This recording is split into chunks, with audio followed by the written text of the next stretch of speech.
Greetings, Spirit of Christ family. I hope you all are being enriched. Actually, I'm sure you all are being enriched from this 504 fasting season. And I was asked to give a devotional video, and I'll try and keep it short and not as long as my sermon on Sunday. But if you were there for the sermon on Sunday, you would have known that it was a pretty intense word.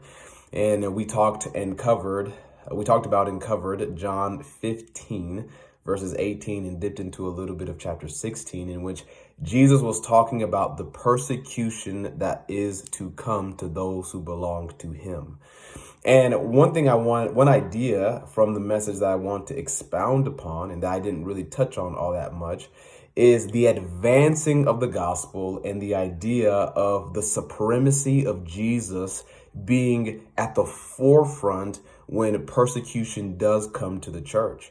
And one of the passages that I was reminded of as I was praying before this was in Philippians. And if you know anything about Philippians, Paul wrote it in a jail cell because of his preaching the gospel.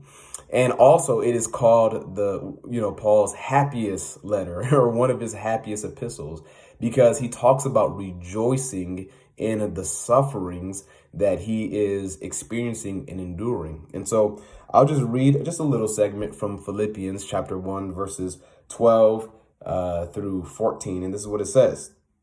I want you to know, brothers and sisters, that my situation has actually turned out to advance the gospel. The whole imperial guard and everyone else knows that I am in prison for the sake of Christ. And most of the brothers and sisters, having confidence in the Lord because of my imprisonment, now more than ever dare to speak the word fearlessly. And the way that the message ended on Sunday was that the gospel, the testimony of Jesus Christ, goes forth in power when under pressure and persecution.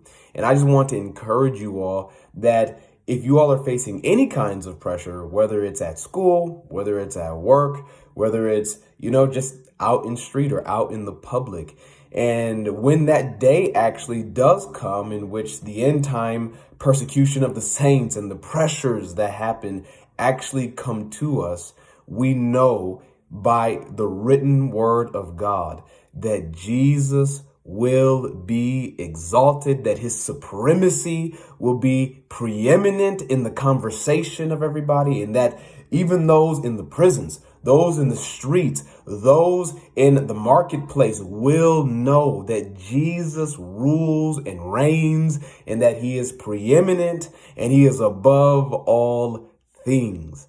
And so I just want to encourage you all today with the word that Jesus is preeminent, he is supreme, and he is the only one in which anyone can be saved.